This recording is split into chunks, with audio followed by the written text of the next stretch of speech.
Welcome to STV. నా పేరు శ్రావ్య. బులెటిన్లో అప్డేట్స్ చూద్దాం. సింహపురి పిల్లోడు తెలంగాణ పోలీసులను పరుగులెత్తించాడు.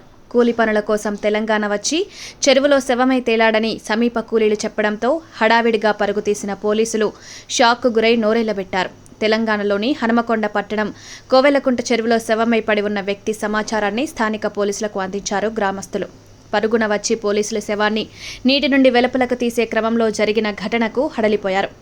అప్పటి వరకు ఉలుకు పలుకు లేని వ్యక్తి పైకి లేచి పోలీసులను చూసి కూలి పని కోసం వచ్చానని, ఎండవేడి భరించలేక ఇలా నీటిలో సేద తీరుతూ నిద్రలోకి జారుకున్నానని చెప్పడంతో అటు పోలీసులు ఇటు స్థానికులు అవాక్కై నవ్వుల్లో మునిగిపోయారు.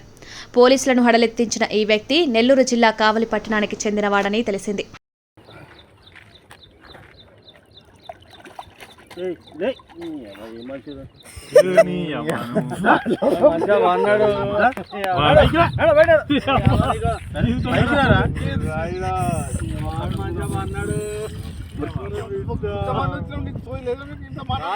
బాబాయ్ వాళ్ళు చచ్చిపోయి అనుకుని పోయినాట ముసైతాను చచ్చిన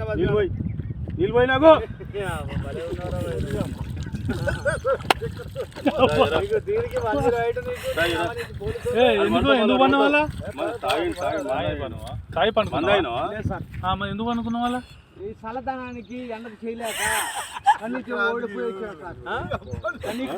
ఓడిపోయి వచ్చిన గెలవలేక ఏం చేసావు? 10 రోజుల నుంచి గణేట్ చేత నాతో గట్టించి నా కష్టం దోచుకొని గణేట్ రాయ్